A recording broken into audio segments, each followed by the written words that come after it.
Hi, Anita. How you doing? I'm doing good. How are you? Good. I hope I haven't kept you waiting. No, not at all. Oh, fantastic. We're delighted to have you with us today. Yes, I'm very excited. Yeah, so I'm just going to get us in with the thought. Yeah, absolutely. Yeah. Thank you. After you.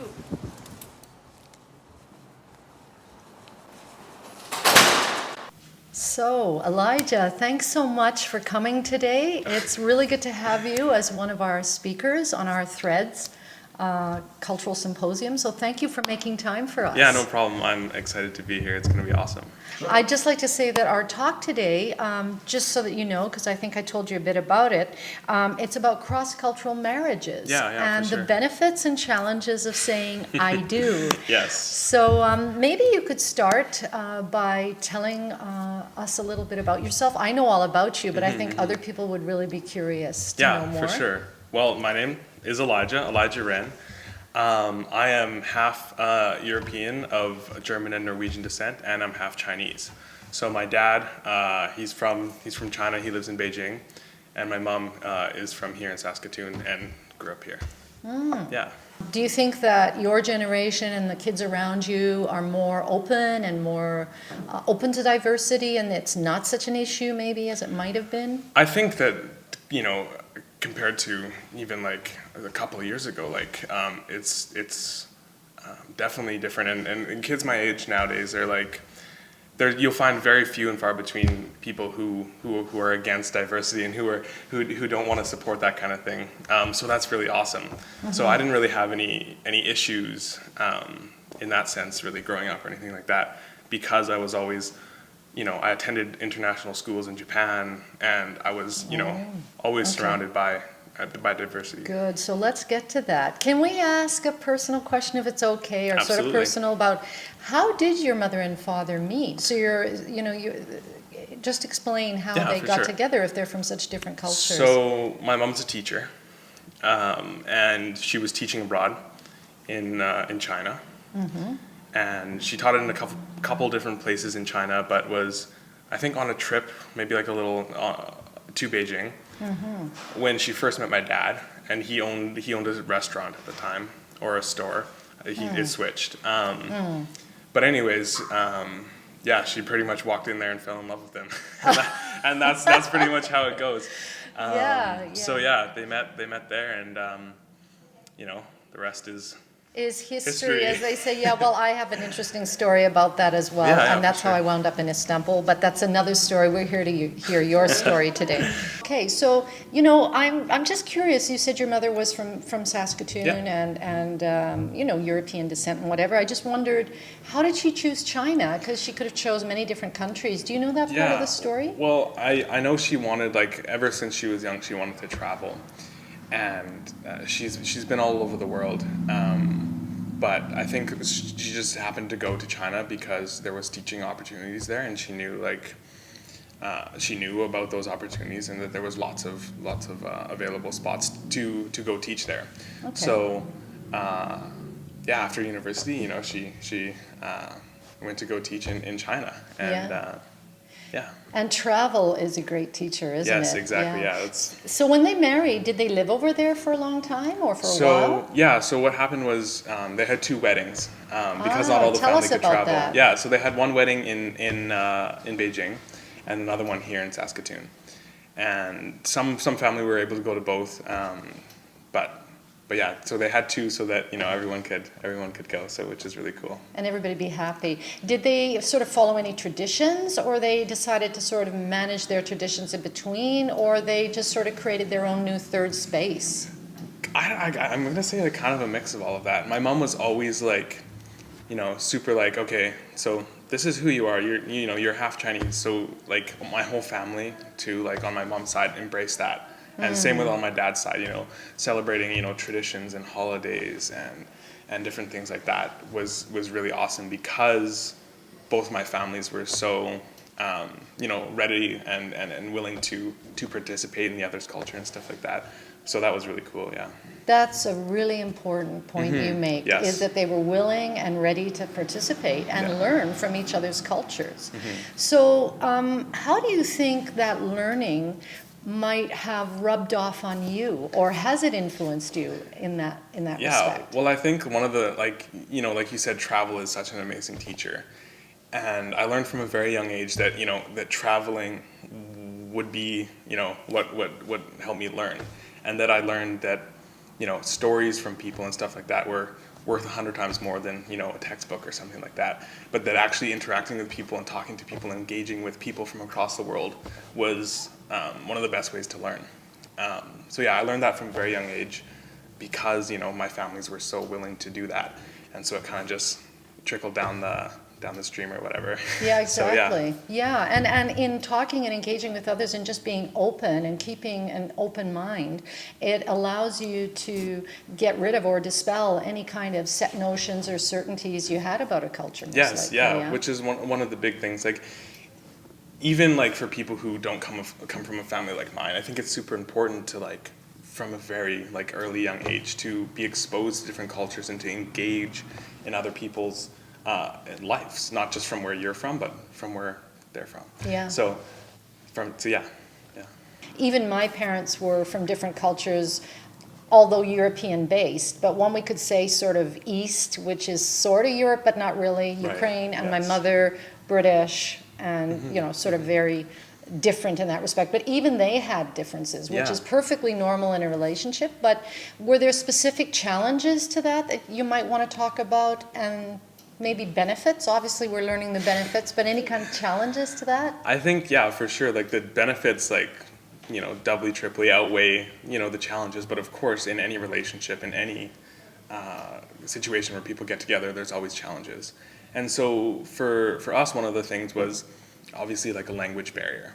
And so before I learned English, I did learn to speak Mandarin. But then because we were traveling so much and stayed in Canada sometimes more and stuff like that, I forgot a lot of my Chinese from when I was little. So, and like, I still know, a fair amount, but the language barrier between like, say, me and my grandparents, like right now, is something that, it hurts me because it's hard to connect. It's hard to connect on a deeper level with that barrier there. And also because, they live on the other side of the world, which is really awesome because, you have family there. It is still a barrier, is the distance, which can be overcome, of course, but it's definitely not easy. Yeah. Did your mother learn to speak Chinese? Yes. To Mandarin? Well, she was there. She learned a lot of Chinese. And when we came back to Canada and eventually stayed here for longer periods of time, she put us into like Chinese language learning school and stuff like that, and tried to keep it up, even though we weren't immersed in the culture and environment. She really wanted us to hold on to that. So. That's really good, yeah. And learning different languages, and the more languages you learn, the more multidimensional you become. Yeah, you become exactly. another person, have another way of thinking too, isn't it? So I feel like I had a very strong foundation of diversity to base my worldview around, because I didn't grow up in one spot and because I was able to experience so much at a young age. It really helped shape how I see the world and how I look at things. Like, I know, for example, like, some of my friends and acquaintances and peers and stuff like that, they're 16, 17, 18. They haven't left North America or Canada before. And not that that's like a bad thing, like, no, but I noticed that it's easier to get stuck in, a mindset that maybe isn't so helpful to growth. For example, like, it's easier to become, I don't know how you would say it, but just the perspective on people, on different people, on people from other places, I think is definitely something that, with the fact that, exposure to that kind of stuff at a young age really helps shape how you see the world. Like, I was at work the other day, and this guy, he came up to me, he was like, oh, the Chinese people, they're so racist. They blah, blah, blah, blah, blah. I was like, oh, that's interesting. Did you know I'm half Chinese? And he was like, and then I started to tell him, I was like, that, just because you see something from one group of people, that doesn't mean it affects all of them, right? Yeah, exactly. And doesn't mean that, every single person from that group of people is the way you're saying. So, yeah, stuff like that happens often, and I think because I've had that, growing up my whole life. It's easier for me to be able to try and combat that, and have tools to deal with that kind of situation. In this dynamic, cross-cultural marriage, did you ever feel that either parent had to lose their culture for the other person's, Right, yeah. or did you ever have to choose between one culture or the other, let's say? I think that that's something that's like, it's super difficult, coming from two completely different places. So yeah, actually right now my mom actually lives here and my dad lives in Beijing. So, in that sense, just because he didn't want to move here and stuff like that, so he stayed in Beijing, and so he stayed there, and we traveled back and forth. Okay. But yeah, so I mean, I think both my parents were willing to participate and stuff like that in the other culture and the other person's way of life. But I think my mom was more willing to kind of immerse me and my brother in that. Okay, so is it still up to you to choose, and can you wear two hats, if you will? So when you're in Beijing, you wear a different hat and you can fit in and you're just like one of them, and in Canada you wear another hat and you fit in, like, is it sort of a switching game, or you don't feel you've had to choose one or the other, or? Yeah, I don't really feel like I've had to choose, mostly because just since we were little, both sides have been just so deeply ingrained into us. But yeah, I definitely feel like I've kind of been, I don't know, not necessarily forced, but more on my mom's side, just because we live here full time now, and it's a lot harder to connect with, my family on the other side of the world when we're Right. based here. Yeah. China, tell us a little bit about where you've been and what you were doing there and how that influences your thinking. My mom, like I said, she was a teacher. And she not only taught in China, but also taught in Japan when she was young. And then after me and my brother were born, a little while later, she decided she wanted us to experience the same thing in Japan, because it was one of her favorite places and she really loved being there. So when I was in grade 2, I think, she told me and my brother, she was like, okay, we're going to Japan. Yeah. Me and my brother immediately freaked out, started crying. We were like, oh no, we're going to die of tsunamis and earthquakes, because we didn't know any better, right? Yeah. Because, that's one of the things that we had heard. And so we were terrified and we were so sad. But then we went, and it was like 2 of the best years of my whole life. Sure. It's one of my favorite places I've ever been. And so while we were there, we attended an international school in Fukuoka, which is the city where we were. And so that was like my first real kind of like exposure to a classroom setting and a learning setting that's filled with people from, every walk of life and every place on earth. Oh, fantastic. So, there was like, the daughter of the ambassador of the U.S. Embassy, and there was, people from Korea, Japan, China, Dubai, all these different places. Together in one learning environment as kids, being able to grow and be able to learn and be able to play together, which I think was super awesome, and is something that has really stuck with me even now. Yeah, that'll never be forgotten, Elijah. Yes, so if you had one final message for the future of Canada and for how cultures through cross-cultural marriages might change the demographic or change our cultural landscape, if you will, of Canada.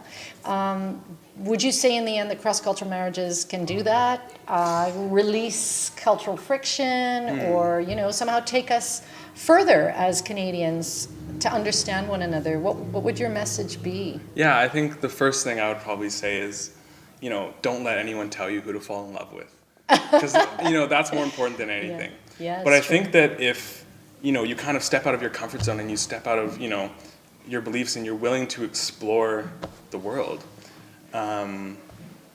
Just don't let anyone tell you who to marry or who to love. But even if you, I don't know, your kids or whatever, or yourself, explore culture, explore people, explore love.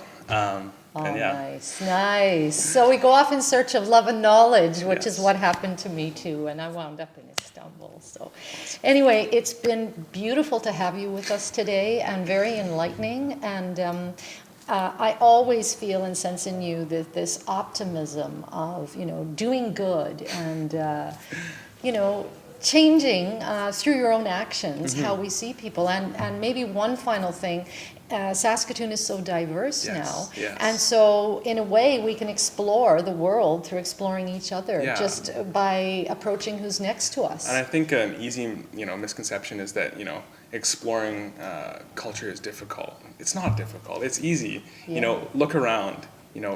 Go to someone who you probably wouldn't talk to maybe, and talk to them, get to know them, befriend them, that kind of stuff. And it's really just, it's easy to become immersed in people. Yeah.